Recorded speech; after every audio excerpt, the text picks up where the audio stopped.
Ó, a próxima questão já é uma questão do Enem, tá ok, pessoal? Foi retirada do Enem do ano passado, né, Enem 2014, a questão 153 da prova rosa.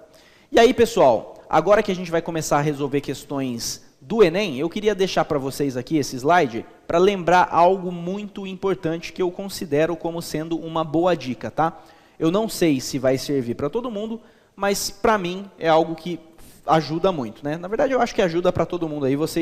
Todos vocês, eu acho que se já fizeram uma prova do Enem algum dia, vão ver que há uma parcela de verdade, né, no que eu vou dizer.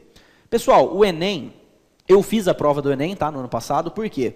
Porque eu achava muito injusto eu entrar em sala de aula e falar com os meus alunos, vocês têm que cuidar o tempo de prova, vocês têm que ver isso e aquilo, e eu nunca ter ido lá fazer o Enem para ver como é que é, para sentir como é que é. E, pessoal, realmente, o tempo de prova do Enem, ele é um tempo meio escasso, tá ok, pessoal? Vocês não vão ter muito tempo para ficar lendo e relendo muitas questões, até porque as questões elas estão vindo cada vez mais com textos enormes. Quem fez a prova do ano passado vai se recordar o quê? Que havia textos lá na prova, textos quilométricos, e que muitas vezes o texto ele não servia muito para a resolução da questão. Então, pessoal, a boa dica que eu dou aqui, e a gente vai ver nas próximas questões como isso acontece, primeiro passo ao resolver uma questão de matemática do Enem. Você não vai começar lendo o exercício do começo, ok? Então, jamais você vai começar a ler o exercício do começo. Adriano, como assim? Como é que eu não vou começar a ler um negócio do começo? Começa sempre lendo a pergunta. Geralmente o Enem, nas questões de matemática, ele vai te dar um textinho, uma introdução, a pergunta do que realmente ele quer e depois as alternativas. Então, pessoal, leia diretamente a pergunta. Por quê? Porque a partir do momento que você lê a pergunta, você já vai ter uma ideia sobre o que se trata aquela questão. Como você vai ter uma ideia do que se trata, você vai ler aquele texto que muitas vezes tem informações irrelevantes, você já vai ler ele com um olhar crítico do que você precisa buscar para solucionar a questão. Adriano, meio esquisito você está falando, mas vamos ver um exemplo prático? Vamos até fazer esse outro exercício aqui que eu acho que é melhor ainda, tá? Olha, esse exercício aqui é um exemplo clássico de como o Enem adora fazer essas coisas. Ó, eu vou começar fazendo da maneira errada, tá? Eu vou começar lendo o exercício desde o começo. Ele está dizendo aqui, ó, o esporte de alta competição da atualidade produziu uma questão ainda sem resposta. Qual é o limite do corpo humano? O maratonista original, o grego da lenda, morreu de fadiga por ter corrido 42 quilômetros. O americano Jim Karnazes, cruzando sozinho as planícies da Califórnia, conseguiu correr 10 vezes mais em 75 horas. Um professor de educação física, ao discutir com a turma o texto sobre a capacidade do maratonista americano, desenhou na lousa uma pista reta de 60 centímetros que representaria o percurso referido. Então é uma matéria disponível da Veja, que foi adaptada, enfim. E aí ele dá o seguinte, ó, se o percurso de Jim Karnazes fosse também em pista reta, qual seria a escala entre a pista feita pelo professor e a percorrida pelo atleta? Pessoal, olha só como faz sentido aquilo que eu disse. Quando a gente leu o texto do começo, o cara falou aqui de maratonista, ele falou de planície da Califórnia, ele falou de professor de educação física, o cara falou de tudo o que ele precisava de falar, menos do que interessa para a gente. O que interessa para a gente, pessoal? Interessa para a gente saber que é um exercício que envolve escala. Então, vamos fazer o caminho inverso. Se eu tivesse aberto o meu caderno de prova e lido essa questão, eu ia começar a ler direto a pergunta. Ó, se o percurso de Jim Karnazes fosse também uma pista reta, qual seria a escala entre a pista feita pelo professor e a percorrida pelo atleta? Aí eu já vou olhar minhas alternativas aqui, e todas são o quê? Todas são escalas. Opa! A partir do momento, então, que eu li a minha questão a partir da pergunta, eu sei que já se trata o quê? De uma questão de escalas. Então, quando eu for ler o meu texto aqui, eu vou procurar apenas as informações que sejam relevantes para eu resolver um exercício de escalas.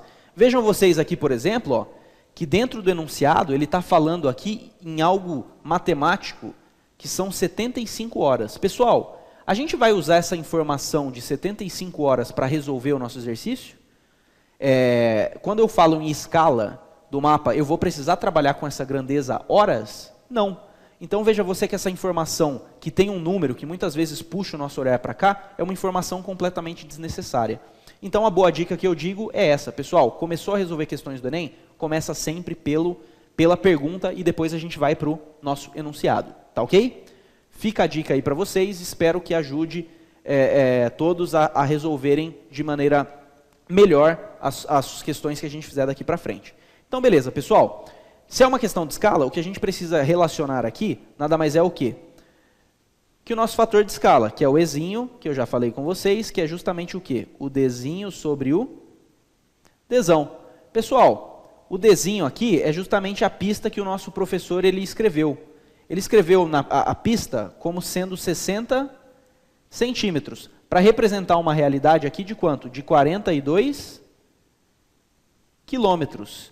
Pessoal, primeira coisa que a gente tem que se atentar aqui, o quê? As unidades estão novamente o quê? Diferentes. Então, a gente vai ter que uniformizar estas unidades. Vamos abrir uma tela nova aqui, ó, e aí a gente vai colocando as informações certinhas. Então, o nosso Ezinho, a gente já viu que ele vai ser o quê? A razão entre 60 centímetros e 42 quilômetros. Vamos transformar esses 42 quilômetros em centímetros, pessoal? Vamos, então 42 quilômetros. Para eu transformar isso aqui primeiro em metros, 1 quilômetro ele tem 1000 metros. Eu ficaria então com 42 mil metros. 1 metro ele tem ainda o quê? Ele tem ainda 100 centímetros. Então adicionaria aqui mais 2 zeros. Opa, então eu teria chegado aqui em 4.200.000, o quê? 100 centímetros. Agora sim eu posso fazer o meu fator de escala, afinal de contas escala é uma grandeza o quê? Uma grandeza adimensional. Então eu vou ter aqui 60 centímetros sobre 4.200.000 centímetros, tá ok? Agora sim a gente vê que é uma grandeza dimensional, se eu tenho centímetro em cima e centímetro embaixo eu posso simplificar. Posso simplificar um zero aqui que vai facilitar um pouquinho as minhas contas, e eu vou ter aqui um fator de escala do quê? De 6 para quanto? Vai ficar aqui quanto? 420 mil. Pessoal, se a gente for fazer essa continha aqui, para ficar num fator de escala unitário, a gente vai ter que dividir isso aqui por 6 no numerador e dividir por 6 no denominador. 420 mil por 6, pessoal, quanto é que a gente vai ficar com isso aqui? Alguém já fez essa continha aí de cabeça? Quanto é que vai ficar isso aqui? 42 por 6, a gente vai ter quanto? A gente vai ter 7, é isso? É isso? 7 vezes 6, 42, 0, zerou aqui, eu conservo os zeros, então eu vou ter aqui quanto? Eu vou ter um fator de escala de 1 para 70 mil.